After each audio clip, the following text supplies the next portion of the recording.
Sleep Hacking with London Rio, brought to you by Bulletproof. Learn how to hack your sleep. How did you get into this racket? I know you spent some time with the Air Force and you went to Thailand. Yeah. You said that was at the end of the Vietnam War? Yeah, it was in 74 to 75. I was stationed in Thailand, and that's when Saigon was falling, and we were there. I was at the base that had the B-52s where they would load them up, go to Nam, drop the bombs, and come right back. And so our job was to protect the B-52s and the bomb dumps and what have you not. And, I always wanted to, I didn't even know what Thailand was, brother. I knew what Korea was. And when I got in the military, I always wanted to study the martial arts. And obviously Korea was Taekwondo. But when I got to Thailand, some friends were already stationed there like 3 months before, so they're already acclimated. So I went to go see my first Muay Thai fight in downtown Banchan. And I see this guy get kicked in the neck, man, and gets knocked out. And I think that's what I want to do. You want to do that. You probably just seen boxing Yeah, before yeah, that. yeah, exactly. So the following Monday, they had Taekwondo on the base.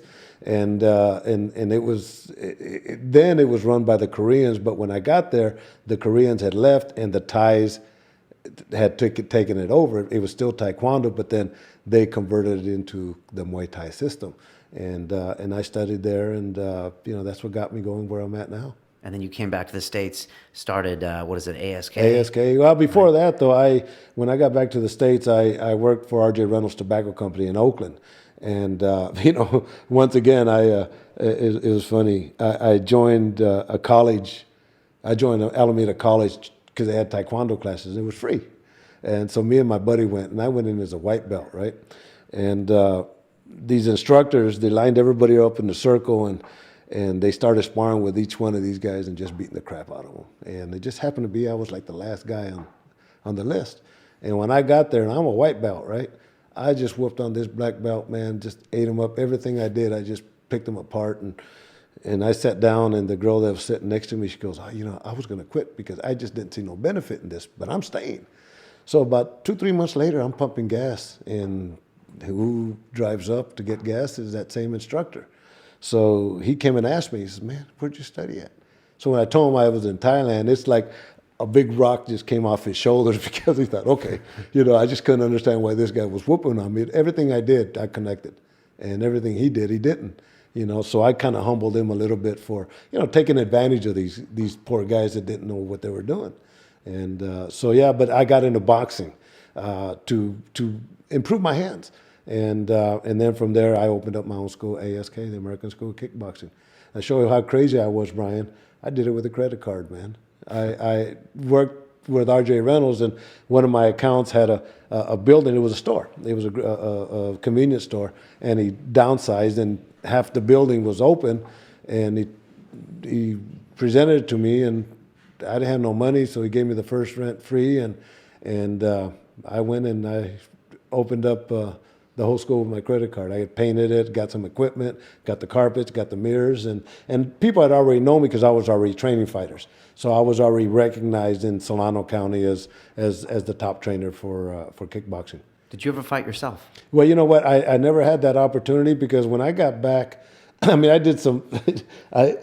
In Thailand, the Thais would call me Bruce Lee. I'd be walking back to the G, and all the cab drivers would challenge me, and my instructor, the Thai guards, would come and they would want to spar. So I did a lot of sparring with a lot of Thais.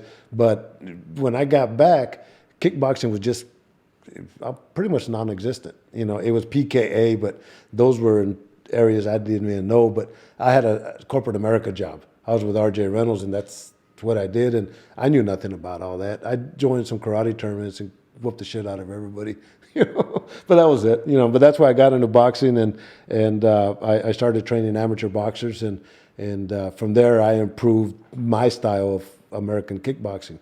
And the fighters that I had turned out to be some great fighters. And people don't know about you. You're working at R.J. Reynolds, company car. You're doing pretty well. Yeah. And you packed it all up and moved to Vegas to, become a professional cut man, right? Yeah, I followed my dreams. You say follow your dreams. I mean, how did you make that decision? That was crazy. I always wanted to move to Vegas. I was at the top of the level in kickboxing. I went all over the world and worked with a lot of great fighters, but championship fights were like $5,000. You know, Okay. and so there. As a trainer or a cutman? No, as a fighter. A fighter. Okay, right. No, these guys were. And you were their trainer. Yeah. I was Okay. a trainer, cutman, manager. I did them all, you know, and but I was good at what I did, and I had done some boxing, you know, and worked fights in Vegas and worked with other fighters, but I wanted to go with the big boys, so I put in for a job transfer with R.J. Reynolds, and I waited for about a year, and finally I get a call, and they say, look, there's an opening in downtown Las Vegas. You don't have to do no traveling, but you got to be there in a week. And I kind of, no, excuse me. And I kind of, you're taking that one out, right? Yeah. it's bulletproof, man. It'll show that you're human, you know? Yeah, that was bulletproof. Anyway, so, you know, they tell me I have to be there in a week. And I kind of knew it was coming because the company was downsizing. And I couldn't do it in a week, man. So I called the manager in Las Vegas, and I gave him my story. And I said, well, look, we need somebody here quick. Yes, you know, we'll give you 2 weeks. 2 weeks, I transferred my school to one of my students. I sold my house, and I moved my family, and I took like a $25,000 a year cut and pay just to get the position that was open, which was a lower position than what I had. I called my mother up and said, oh, Mom, by the way, I got a new phone number. It's in Las Vegas, you know, and it happened that quick. And you were doing RJ Reynolds, and you were starting to do cutman work there. Yeah, I was working with R.J. Reynolds over there. You know, one thing when I first came into boxing, Cornelius Boza Edwards, that was a world champion from England, from London actually, he told me, he said, you know, Stitch, there's 3 things that you need to make it successful. You need a job, a place to stay, and a car. And those things I always had. And so I did. I worked with R.J. Reynolds, and I worked fights and all that, and you know, got to the point where I was doing more fights than I was working with R.J. Reynolds. Actually, when I left R.J. Reynolds, I took a buyout, and then I worked for Trepco, which was a wholesale company selling groceries to the stores and all that. But it got to the point where I was traveling more than working, and the guy Al Paulus was very nice and says, you know what, you know, thank you for everything, but you know, maybe you ought to just do that full time.